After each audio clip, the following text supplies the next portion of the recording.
Hello students, आइए पढ़ते हैं तुलसीदास जी द्वारा लिखा गया राम लक्ष्मण परशुराम संवाद। इसमें तुलसीदास जी ने उस समय का वर्णन किया है जब भगवान श्री राम ने राजा जनक की सभा में शिव जी का धनुष तोड़ दिया था और उस समय उस धनुष के टूट जाने पर गुंजायमान आवाज़ तीनों लोकों में फैल गई।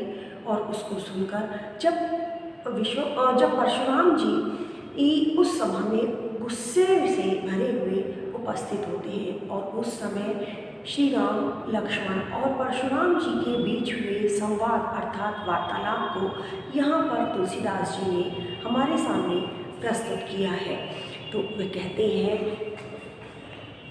नाथ शंभु धनु भंजनिहारा होई केऊ एक दास तुम्हारा, आए सो कहा कहिए किन मोही, सुनई विसाई बोले मुनि को ही, सेवक सो जो करे सेवकाई, अरि करनी करी करिए लड़ाई, सुनहु राम जी शिव धनु तोरा, सहस बाहु सम सो रिपु मोरा, सो बिलकाऊ बिहाई समाजा, न तमारे जहीं सब राजा, सुनी मुनि वचन लखन मुस्काने, बोले पर सुधरही अवमाने, बहु धनु ही तोरी लड़िकाई, कबहु न असी इसकी न गुसाई, यही धनु पर ममता के हेतु, सुनी रिसाई कहे भृगुकुल केतु, रे नृप बालक काल बस बोलत तो ही न संभार, धनु ही सम त्रिपुरारी धनु विदित सकल संसार।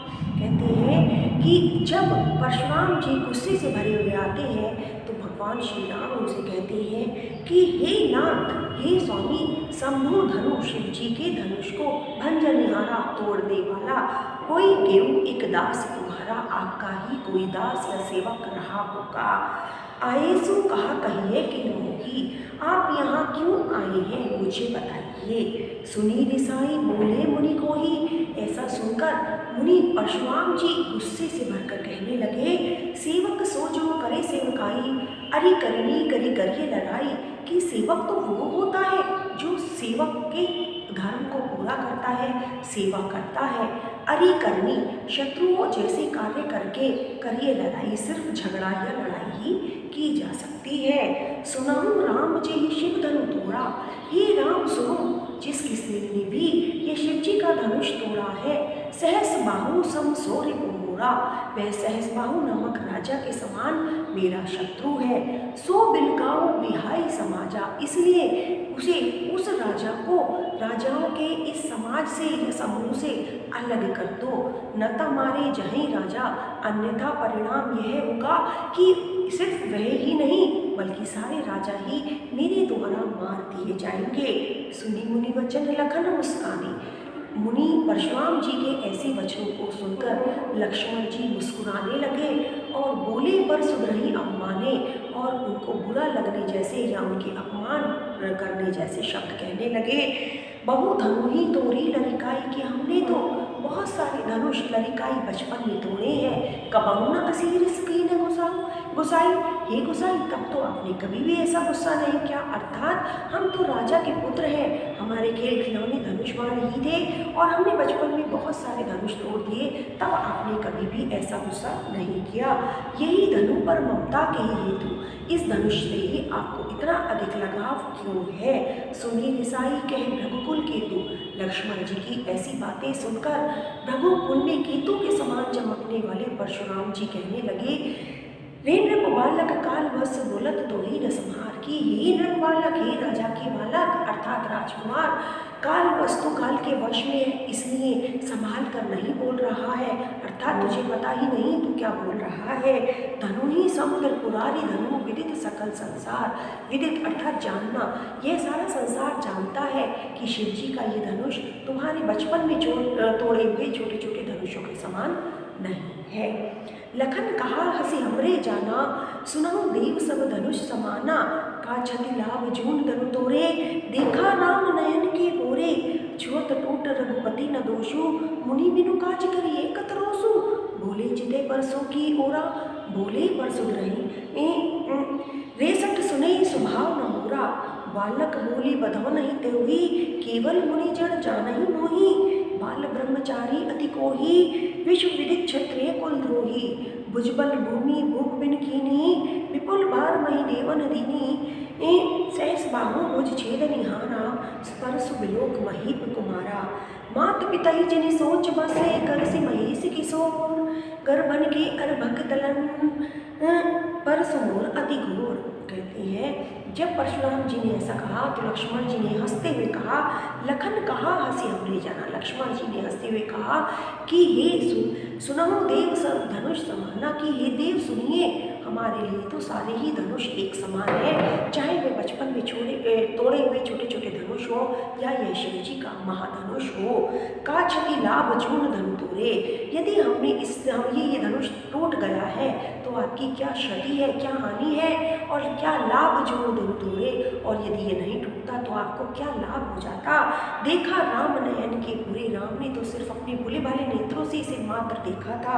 छुअत टूट रघुपति न दोषु, यदि ये छूते ही टूट गया तो इसमें रघुपति जी का या श्री राम जी का कोई दोष नहीं है। मुनि बिनु काज करिए कतरोषु, हे मुनिवर आप बिना किसी कारण ही क्यों इतना गुस्सा कर रहे हैं। बोले चिते परसों की ओरा, रेसठ सुने स्वभाव न मोरा। चिते माने देखकर, अपने फरसे की ओर देखकर परशुराम जी कहने लगे कि रेसठ सुने स्वभाव न तोरा। सठ माने मूर्ख, कि हे मूर्ख शायद तूने मेरे स्वभाव को नहीं सुन रखा है, तू मेरे स्वभाव को नहीं जानता है। बालक बोली बधो नहीं कोई, तुझे बालक समझकर, बच्चा जानकर मैंने अभी तेरा वध नहीं किया है। केवल मुनि जड़ जाने ही मोही, लेकिन मुझे ऐसा लगता है कि तू मुझे सिर्फ एक मुनि मान रहा है, एक तपस्वी मान रहा है, एक साधु मान रहा है, इसलिए ऐसी बातें कर रहा है। अब वह अपने बारे में बताते हुए कहते हैं, बाल ब्रह्मचारी अति कोही, विश्व विदित क्षत्रिय कुलद्रोही, कि मैं बाल ब्रह्मचारी हूँ, अर्थात मैंने बचपन में ही आजीवन अविवाहित रहने का प्रण ले लिया था। अति कोही अत्यंत क्रोधी स्वभाव का हूँ, विश्व विदित क्षत्रिय कुलद्रोही, और विश्व को विदित है अर्थात सारा संसार जानता है कि मैं क्षत्रियों के कुल का नाश करने वाला हूँ। भुजबल भूमि भूप बिन कीनी, मैंने अपनी भुजाओं के बल से इस धरती को भूप मने राजाओं से विहीन कर दिया था। विपुल बार मही देवन दीनी, मही मने धरती, और यह धरती अनेकों बार देवताओं को दान में दे दी थी। सहस बाहु भुज छेद निहारा, परसु बिलोक महीप कुमारा, मैंने सहस बाहु की भुजाओं को काट डाला था। परसु बिलोक महीप कुमारा, हे राजा के पुत्र, हे राजकुमार मेरी इस वर्षे को देखो। मात पिता ही जनी सोच बस, करसी महीश किशोर, की हे राजकुमार तू अपने माता पिता को दुखी होने के लिए खुद ही मजबूर कर रहा है। क्यों? क्योंकि यदि मुझे गुस्सा आ गया और मैंने तेरा वध कर दिया तो तेरे माता पिता दुखी हो जाएंगे। गर्भन के अर्भक दलन परसु मोर अति घोर, जबकि मेरा फरसा इतना अधिक घोर है, भयानक है कि इसको यदि गर्भन के अर्भक दलन, कि यदि कोई गर्भवती स्त्री देख लेती है तो उसके गर्भ में पल रहे शिशु की जन्म से पहले ही मृत्यु हो जाती है। मेरे इस भयानक फरसे को देख। बेहसी लखन बोले मृदुबानी, अहो मुनीस महाभट मानी। पुनि पुनि मोही देखा कोठारू, चहत ओलावन फूकी पहारू। यहाँ कुम्हड़ बतिया को नाई, जे तर्जनी देखी मरी जाही।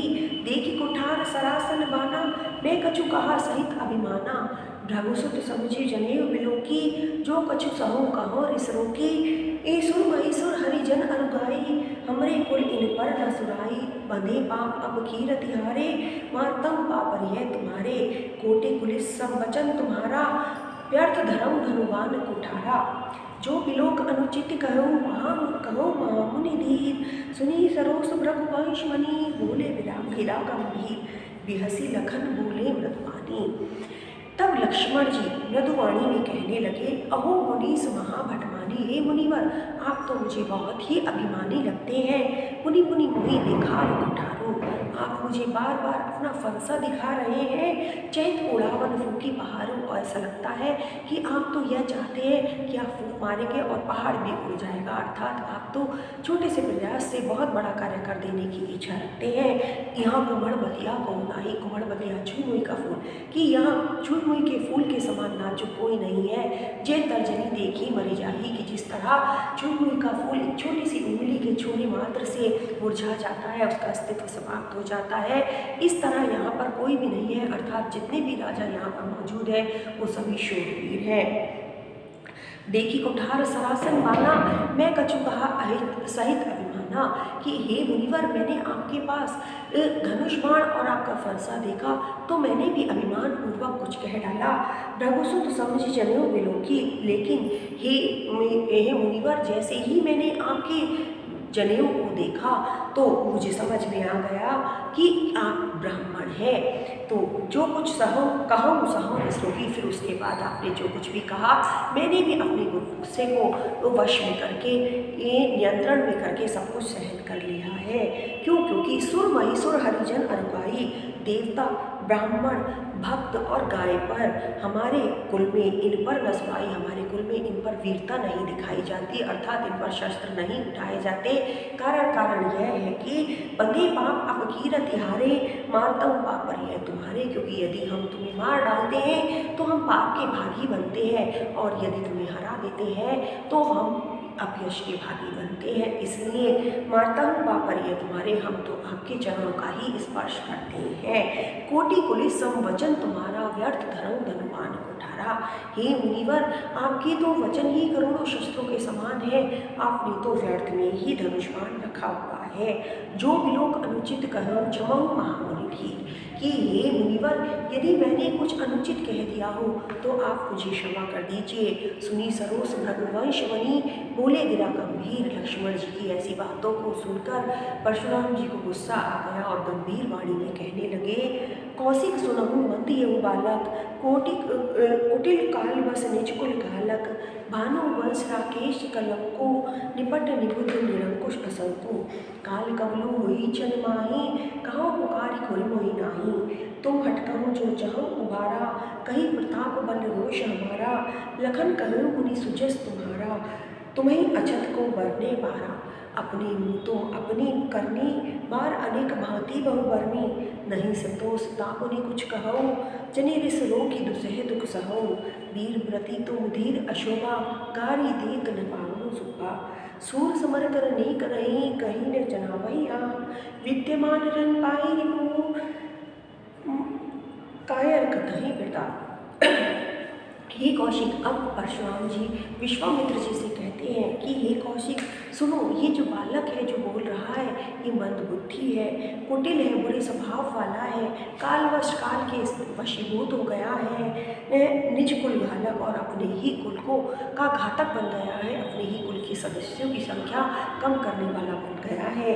भानु वंश राकेश कलंकु, यह जो बालक है ये सूर्य वंश में कलंक के समान है। जिस तरह चंद्रमा पर एक धब्बा होता है, उसी तरह उज्ज्वल सूर्य वंश में ये जो बालक है ये एक कलंक के समान है।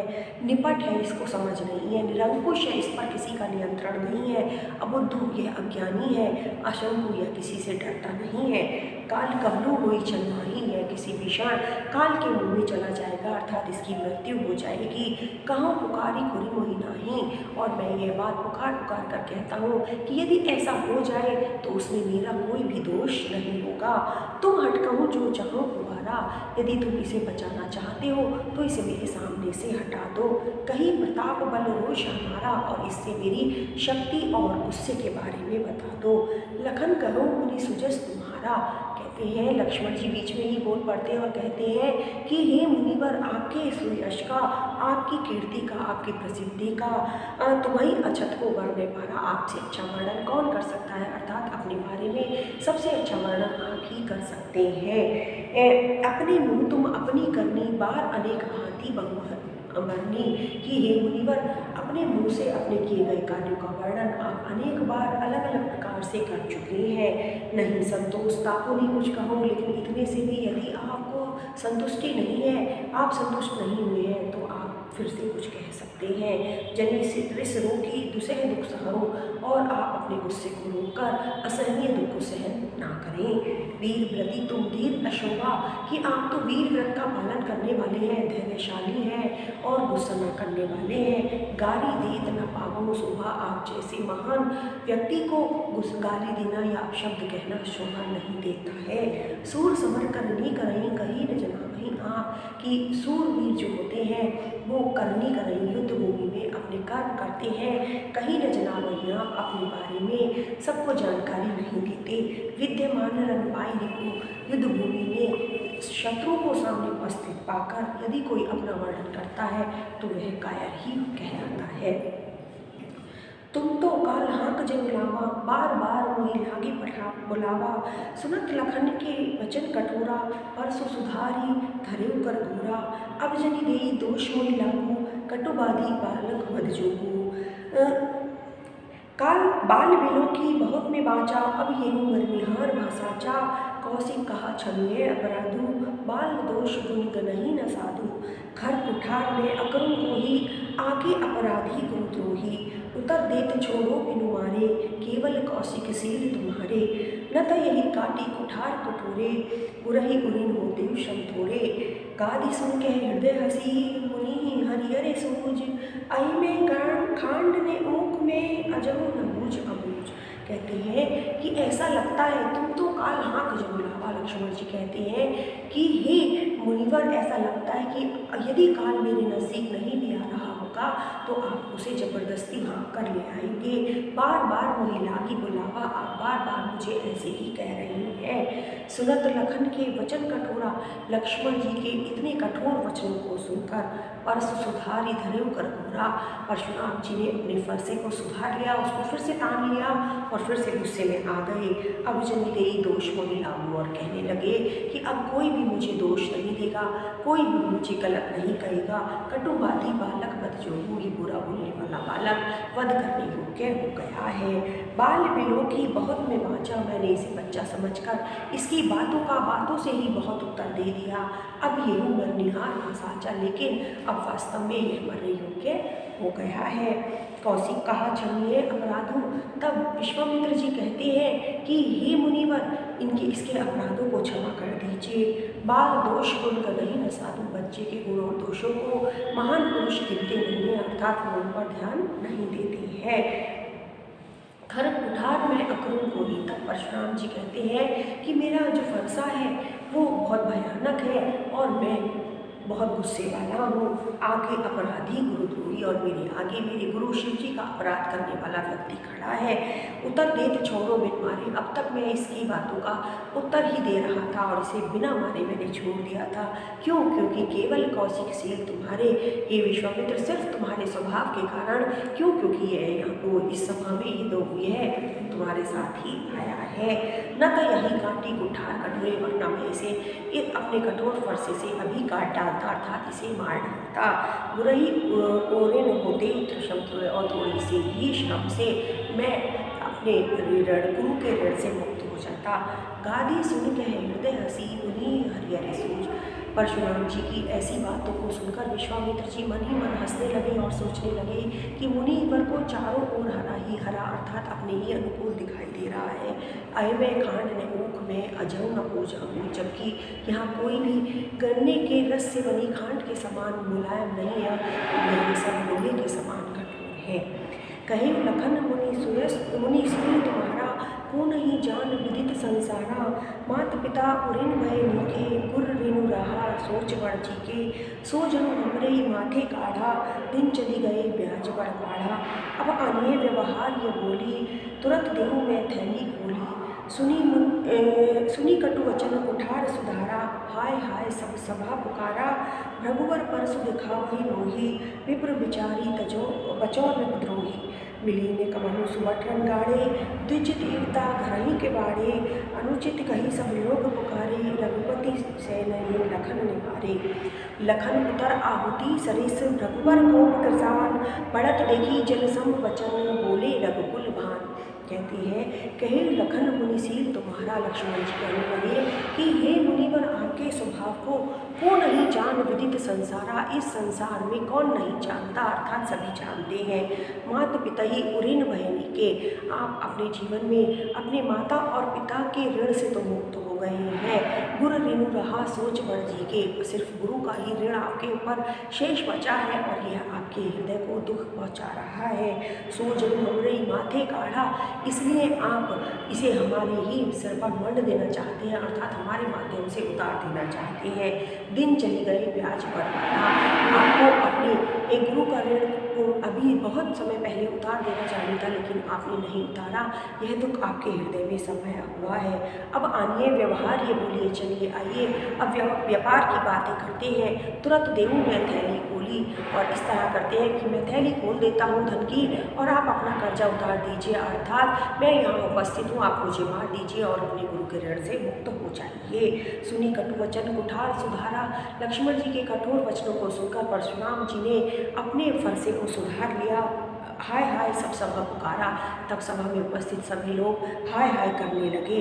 रघुवर परसु दिखावा ही मोही, विप्र विचारी बचो न भरोही। इतने पर भी लक्ष्मण जी कहने लगे कि हे ऋषिवर, आप मुझे अपना फरसा दिखा रहे हैं, जबकि आप राजाओं को मारने वाले हैं और इसलिए बचे हुए हैं क्योंकि आप ब्राह्मण हैं। मिले न कबहू सुबठ रंगाड़े, ऐसा लगता है आपको युद्ध भूमि में कभी भी सच्चे वीरों से सामना नहीं हुआ है।